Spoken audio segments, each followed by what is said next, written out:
Three आई Atlas recent में एक ऐसा कॉमेट देखा गया है जो कि अर्थ से भी पुराना है।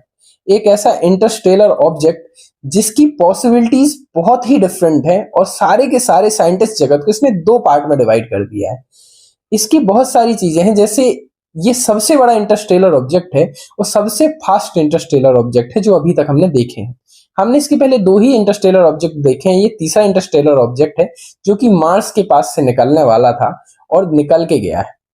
अब सबसे बड़ी चीजें आती हैं कि ये क्यों डिफरेंट माना जा रहा है, क्योंकि इसने अभी तक जितने भी हम धूमकेतु या कॉमेट के रूल पढ़ते थे उसको ब्रेक कर दिया है। पहली चीज कि इसकी जो साइज है वो बहुत बड़ी है और उसके साथ इसकी स्पीड बहुत ज्यादा है, जिसकी पॉसिबिलिटीज बिल्कुल ना के बराबर होनी चाहिए।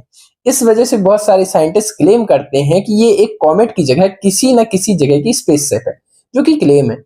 दूसरी चीज, यहाँ इसकी जो ट्रेजेक्ट्री है बहुत ही अलाइंड है। लाइक हमारा जो सोलर सिस्टम है बहुत बड़े यूनिवर्स में एक सिंपल पिज्जा प्लेट के जैसे वर्क करता है। अब किसी भी कॉमेट के आने की पॉसिबिलिटी ऊपर आएगा और फिर नीचे जाएगा, ये बहुत ही बड़ी पॉसिबिलिटी कहलाती है।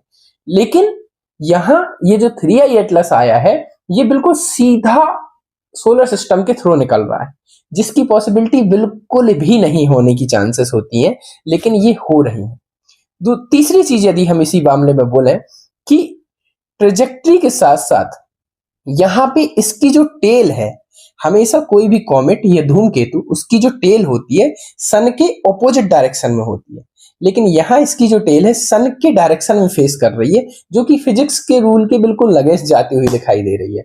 अब यहाँ बात आती है कि साइंटिस्ट दो तरीके से बढ़ चुके हैं कि ये क्या ये एक एलियन स्पेसशिप है या सच में कॉमेट है जो कि बहुत सारे रूल को ब्रेक कर रहा है बाकी पिछले कॉमेट्स